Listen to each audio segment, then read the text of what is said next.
The moons of Aurelia were rising, twin silver coins climbing through a violet dusk, as Silas Granger locked the last gate of his humble farm. The alien crops glowed softly behind him, bioluminescent stalks swaying like nervous fingers in the wind. The isolation of the frontier was supposed to bring peace, fresh starts, and new chances for families who had survived the never-ending wars in the core systems, but this world had always belonged to the predators. Silas wiped his rough hands on his coat and glanced toward the small farmhouse where two silhouettes bounced behind a window, his children, Ava and Jonah, playing some loud giggling game before bed. His wife, Lara, was gone now, taken in a sickness even the doctors of 5 galaxies couldn't name, and Silas held on to farming like a lifeline, a promise he whispered to her memory each night. The kids will have a safe home. I will keep them safe. Yet the winds carried a scent tonight that dared him to fail. A long, low howl rippled across the plain, ancient, territorial, hungry. The Vorn hounds. Silas froze. His breath fogged in front of him, even though the air was warm. The wolves of Aurelia were not wolves at all. 6-limbed, their hide armored like plated obsidian, eyes burning crimson.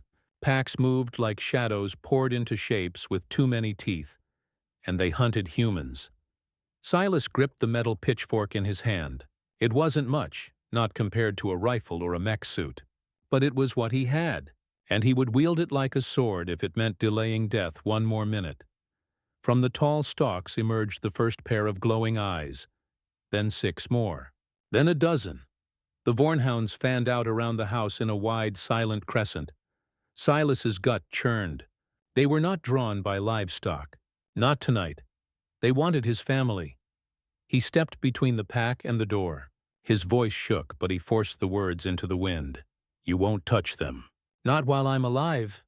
The lead predator stepped forward, easily twice his height, muscle layered under living stone. Its breath steamed in the night as it snarled. The sound vibrated in Silas's ribcage. He planted his feet, his mind filled with memories. Jonah's tiny hand grabbing his thumb for the first time. Ava asking if the stars had names. Lyra laughing while holding flour against her cheek. Every reason to fight was behind him, and every nightmare was before him. The Alpha lunged. Silas swung the pitchfork, sparks showering as metal scraped armor. The impact jolted through his arms. The beast recoiled, more surprised than hurt. Another hound snapped at his leg. He kicked its jaw away and stumbled back. He couldn't last. But time. That was what he needed. Just a little time. From inside, the door burst open. "Daddy!" Ava screamed, small hands gripping the door frame. "Get back inside!"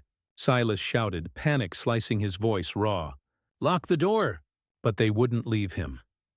And the pack smelled that love, smelled the stakes, and closed in. Silas thrust his pitchfork into the throat of the nearest predator. Blood, black and metallic, sprayed across the dirt. But the beast barely slowed, fury eclipsing pain. The Alpha slammed him to the ground. The pitchfork flew from his grasp. Jaws opened, ready to rip through his chest. Then a smaller shape barreled into the Alpha's flank with a snarl. Silas blinked through the haze. It was the young Vornhound he had saved months earlier, an injured cub he found tangled in barbed fence near the far pasture. Everyone said to kill it. Too dangerous, too wild, too feral. But Silas had fed it, cleaned its wounds, spoken to it as though it understood. And somehow it did. The cub, now nearly grown, stood between Silas and death, lips curled, hackles raised. The pack froze, recognizing the scent of their own, but twisted with something new. Bond. The Alpha growled confusion, fury, betrayal. The young one stood firm, defying instinct, defying hierarchy, defying fear. Silas felt a hand grip his jacket, Ava and Jonah dragging him backward toward the porch. He tried to stand, but his knee buckled. The world spun. The Alpha barked a harsh command. The pack attacked. Silas's heart collapsed in dread, but the young hound roared, light erupting along its hide. bioluminescent veins glowing the same blue as the crops. A surge of ancestral power shook the ground. The pack faltered.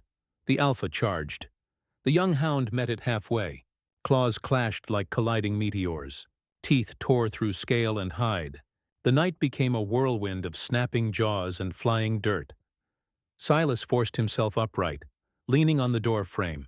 His hands found the old hunting rifle mounted above the porch, the one he swore he'd never need. He chambered around, aimed deliberately through tears. The alpha pinned the young hound, jaws closing around its throat. Silas fired. The bullet pierced the alpha's eye. A final, shattering howl rippled across the plains. It collapsed, crushing the young hound beneath its weight. The rest of the pack backed away, uncertainty taking root where bloodlust had been. They sniffed their fallen leader, then the glowing young one. Instinct warred with a new order forming.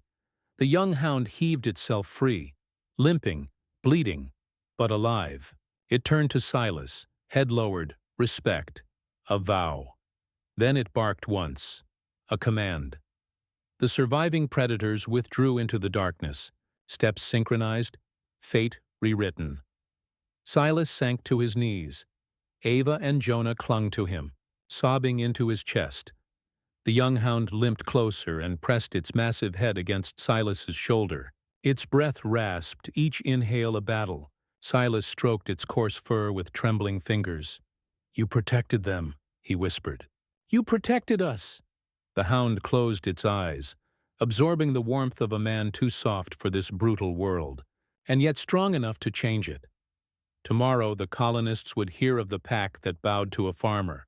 They would speak of how a single act of kindness rewrote the laws of predators. But Silas didn't care for legends. He only cared that his children were alive. The young hound nudged Jonah's hand gently, then lifted its head to howl. Not in hunger, not in conquest, but in allegiance. The plains echoed back the sound, as if the entire night bowed to the new bond forged in blood and love. Silas hugged both children tight and whispered into the creature's fur, "Your family now."